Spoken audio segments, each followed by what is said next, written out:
So eto na nga po mga idol, Bunny Galler wini-welcome na ng CCS team sa kanilang lineup. Pero malungkot na balita, Michelle Gumabaw aalis na sa Creamline Cool Smashers. Alamin ho natin lahat ng mga detalye. So mga idol, yung nagiging rumors po patungkol kay Bunny Galler sa pagpirma ng kontrata at paglipat po sa kupunan ng Creamline Cool Smashers ay nagiging makatotohanan na sa ngayon.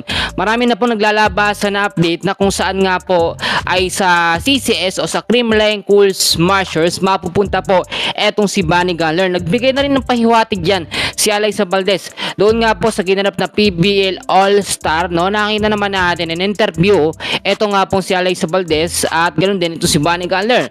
At ang sinabi dito ni Valdez, welcome to Team Hearts. Ang Team Hearts po, no, ay CCS o Creamline Cool Smashers. So yun yung hint na dapat po alam na ng mga Creamline fans, no? Alam dapat natin yung pagpapahiwatig po ni Alyssa Valdez. Yung iba ang sinasabi sa Capital One daw ito si Bunny Galler, pero hindi po yun totoo at wala naman pong kumpirmasyon. Pero ito po, no, marami pong may ayaw kay Bunny Galler na mapunta po sa Creamline Cool Smashers. Magiging hindi na daw po balance ang PBL team. Magiging masyado na daw malakas ang CCS. Pero alam nyo mga kaibigan, mas gusto po talaga ni Bunny Galler na mapunta siya sa malakas na kupunan, which is yung magkakampiyon talaga, ang Creamline Cool Smashers. Ang ilang mga CCS fans ayaw kay Bunny Galler kasi nga daw, eto medyo mayabang daw, talagang hindi daw talaga magagamit ng maayos kapag nasa CCS kasi loaded na nga sa star player. Pero eto, kung si Bunny Galler ay mapupunta po sa Creamline Cool Smashers, isa namang star player ng CCS ang aalis at mawawala sa team, which is eto nga pong si Michelle Gumabaw. Yan po ang naglalabasang update na etong si Bunny Galler ay papalitan etong si Michelle Gumabaw.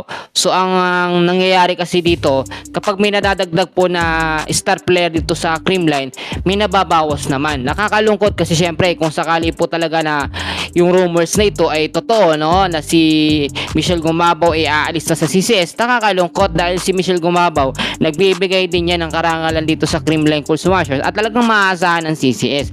Pero para sa akin mga kaibigan, ano man ang mangyari sa lineup ng CCS ngayong panibagong conference, for sure na yan ay mas malakas at talagang yung sinasabi natin na hindi basta-basta matatalo.